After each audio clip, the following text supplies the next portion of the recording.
It all seemed like such a shame. And The Undertaker never really knew me at all, and it makes me sick. Le 29 octobre 2024, Mick Foley est en direct sur CNN face à l'animatrice Laura Coates. On lui pose une question précise. Comment fait-il pour rester ami avec l'Undertaker alors que les deux hommes affichent des positions politiques radicalement opposées ? Et Foley répond avec cette simplicité qui lui est propre. Il dit qu'il peut compter sur une main le nombre d'amis qu'il a perdus à cause de la politique, que les choses qui les rassemblent, lui et Mark Calaway, sont bien plus significatives que celles qui les divisent. Une phrase courte. Mais venant d'un homme qui s'est fait projeter 16 pieds dedans le vide par ce même Mark Calaway lors d'un soir de juin 1998 à Pittsburgh, cette phrase dit tout sur la nature d'une relation construite dans la douleur et devenue quelque chose d'irremplaçable. Michael Francis Foley naît le 7 juin 1965 à Bloomington, dans l'Indiana. Son père Jack lui donne le surnom de Mick en hommage à Mickey Mantle, l'icône du baseball que la famille vénère. Peu après la naissance, la famille déménage à East Setauket sur Long Island, à une quarantaine de kilomètres à l'est de New York. Jack Foley est directeur sportif au Ward Melville High School, où Mick grandit dans un environnement où le sport est omniprésent. Il pratique le football américain, le basketball, le lacrosse et la lutte amateur dans ce lycée. Parmi ses coéquipiers à la lutte, un certain Kevin James, qui deviendra des années plus tard l'acteur star de la sitcom King of Queens. Ce détail, deux icônes de la culture populaire américaine formées dans le même gymnase de Long Island, dit quelque chose sur l'environnement dans lequel Mick Foley a grandi. Le déclic qui change le cours de sa vie arrive quand il est encore lycéen. En 1983, il fait de l'autostop sur plus de 200 miles pour rejoindre le Madison Square Garden de New York. Ce soir-là, il voit son idole Superfly Jimmy Snuka plonger depuis le sommet d'une cage en acier sur Don Muraco. Cette image, cet homme qui saute dans le vide depuis un endroit impossible, le frappe définitivement. Il rentre chez lui avec une conviction, il veut faire ça. Il s'inscrit à la State University of New York à Cortland et prend chaque semaine la route vers Freedom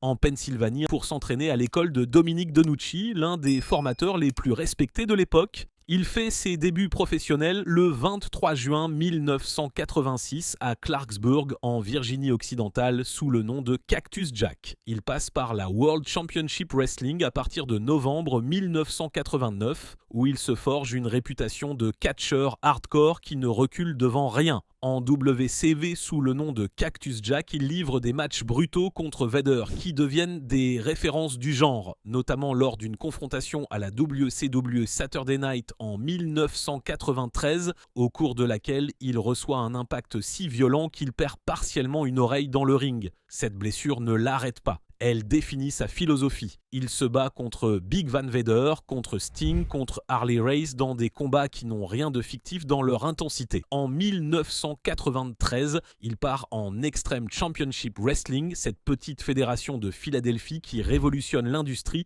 avec un catch adulte violent et authentique. Il y tourne également en ECW quelques semaines, suffisamment pour affiner sa capacité au micro dans des promos que Paul Heyman qualifiera plus tard parmi les meilleurs qu'il ait jamais entendus. Il enchaîne l'ECW, les circuits indépendants du Japon, avant de rejoindre la WWF en avril 1996 sous le personnage de Mankind, une créature psychotique, violente et impossible à catégoriser. L'Undertaker est déjà là depuis 1990. Mark William Calaway, né le 24 mars 1965 à Houston au Texas, est le Deadman, la figure la plus mystérieuse et la plus iconique de la compagnie. Quand Foley arrive sous le masque de Mankind en avril 1996, Calaway règne depuis 6 ans sur une grande partie de la carte de la WWF en tant que personnage indestructible et surnaturel. Ces deux archétypes, le monstre souterrain et le monstre funèbre, sont naturellement faits pour s'affronter dans la mythologie de la compagnie.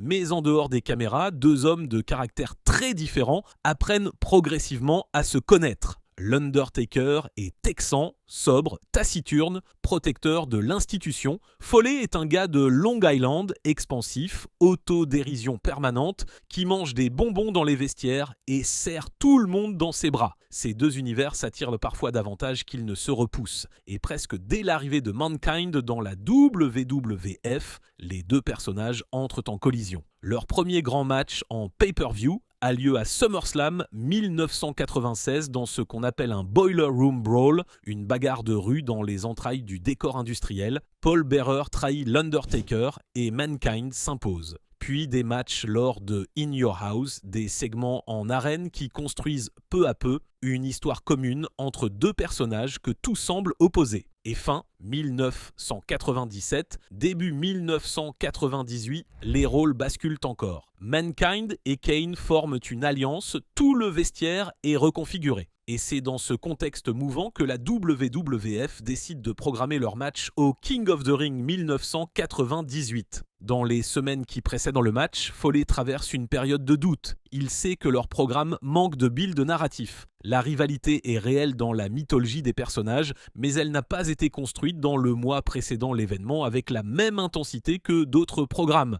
Il cherche comment créer un moment suffisamment fort pour que le public se souvienne de ce match. Ce qui arrive est une idée qui vient de Terry Funk, une légende du catch texan proche de Foley. Funk lui dit en plaisantant qu'il devrait peut-être se faire jeter du haut de la cage lors d'un Hell in a Cell. Foley prend la remarque au sérieux. Il va voir Vince McMahon qui hésite, puis l'Undertaker qui lui pose une question directe « Mick, pourquoi tu veux mourir ?» Foley explique ses raisons. Le match n'a pas de build narratif solide avant l'événement. Il faut quelque chose d'exceptionnel. Il finit par convaincre tout le monde et ce soir-là, le 28 juin 1998 au Pittsburgh Civic Arena, devant 17 087 spectateurs, Mankind grimpe sur le toit de la cage d'acier de 16 pieds de haut avant même que le match ne commence officiellement. L'Undertaker monte le rejoindre, le public retient son souffle. Moins de 2 minutes après le début du match, alors que les deux hommes sont debout sur le toit grillagé de la cage à 16 pieds de hauteur au-dessus du sol,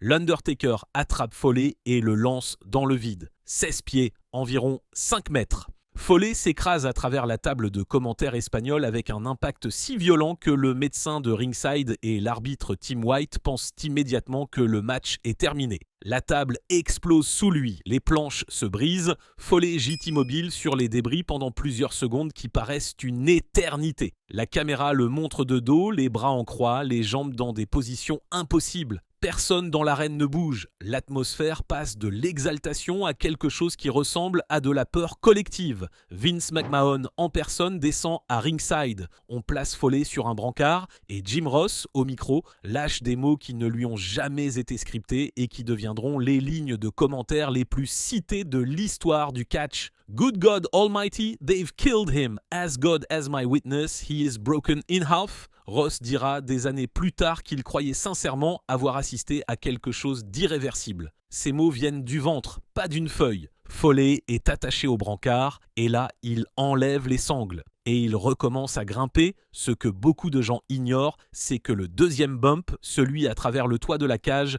n'était pas prévu dans sa forme finale. L'idée était que la maille du toit se déforme légèrement sous l'impact d'un chokeslam, créant une illusion, mais le toit de la cage était maintenu par de simples attaches en plastique, des zip ties, et la structure n'était pas conçue pour supporter le poids de deux hommes qui totalisent ensemble près de 270 kg. Quand l'Undertaker place son chokeslam sur Foley, les attaches lâchent. Foley traverse pour s'effondrer dans le ring, chutant d'environ 4 mètres supplémentaires. Une chaise qui était sur le toit tombe avec lui et le frappe au visage. Foley sera brièvement inconscient. Il dira des années plus tard qu'il ne garde aucun souvenir des 30 à 45 secondes qui suivent ce deuxième impact. Il se réveille dans le ring et ne comprend pas pourquoi la chaussure de Terry Funk est là sans que Funk lui-même y soit. Funk était venu à sa rescousse et avait demandé à l'Undertaker si Foley était encore en vie. L'Undertaker avait répondu « Je ne sais pas ». Le bilan physique de cette nuit de Pittsburgh est lourd et documenté avec précision dans plusieurs sources médicales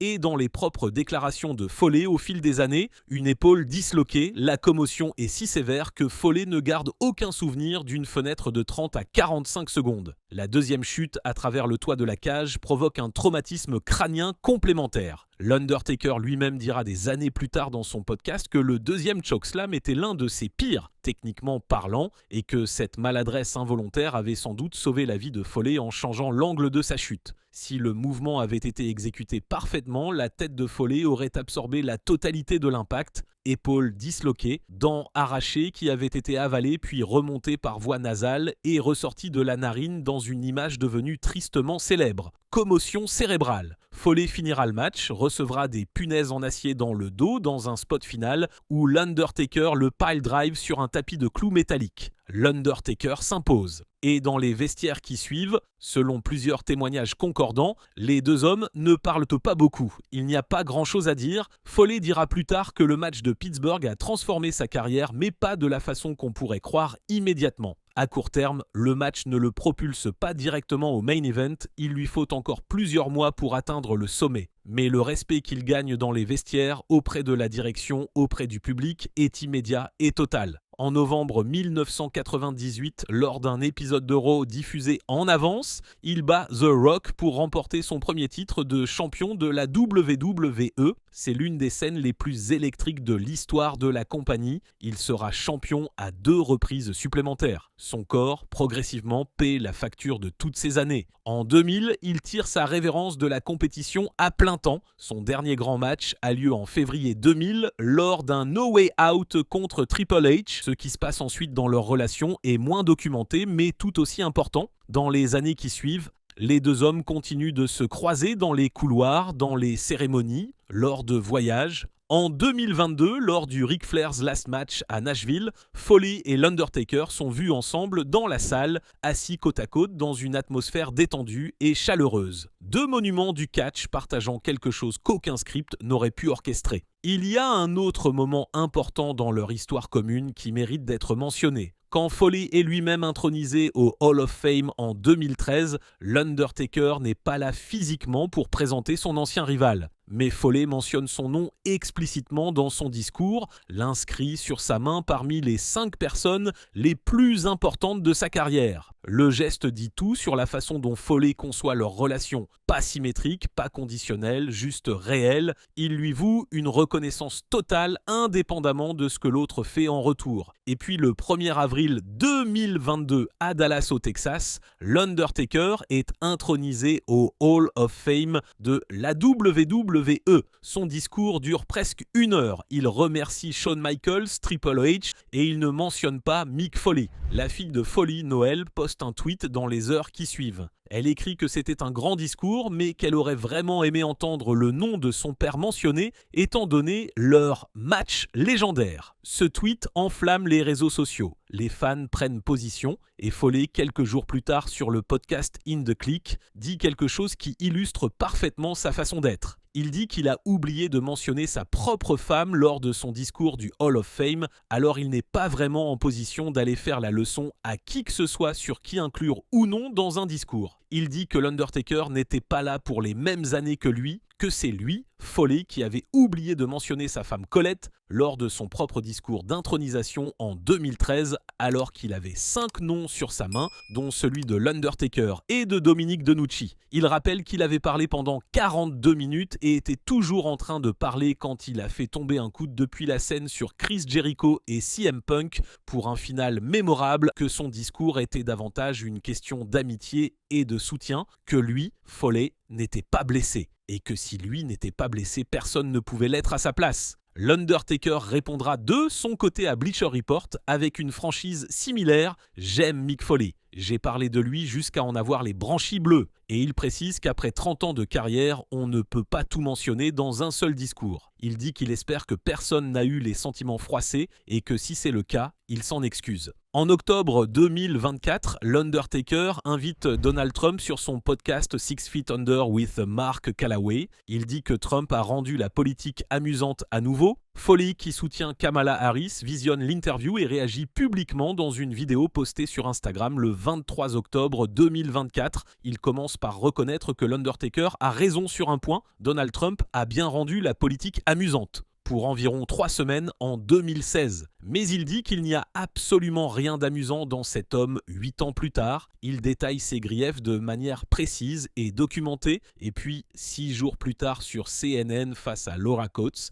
il explique comment il peut maintenir son amitié avec l'Undertaker malgré cela. Il dit qu'il peut compter sur une main les amis perdus à cause de la politique, que les choses qui les rassemblent, lui et Mark Calaway, sont bien plus significatives que celles qui les divisent. En 2025, Foley traverse également une transformation personnelle remarquable. Il perd plus de 100 livres, soit plus de 45 kilos grâce à un changement d'alimentation et un accompagnement médical sérieux. Il partage cette transformation sur ses réseaux avec une franchise totale, montrant des photos avant-après, parlant de ses difficultés sans les minimiser. Cette démarche est cohérente avec tout ce que Foley a toujours été. Un homme qui n'embellit pas la réalité, qui montre ses blessures, qui ne prétend pas que les choses partout sont plus faciles qu'elles ne le sont. À 60 ans, Mick Foley ne brise pas le silence sur l'Undertaker. Avec des révélations explosives ou des règlements de compte, ce n'est pas son registre. Foley a toujours fonctionné différemment des autres légendes du catch,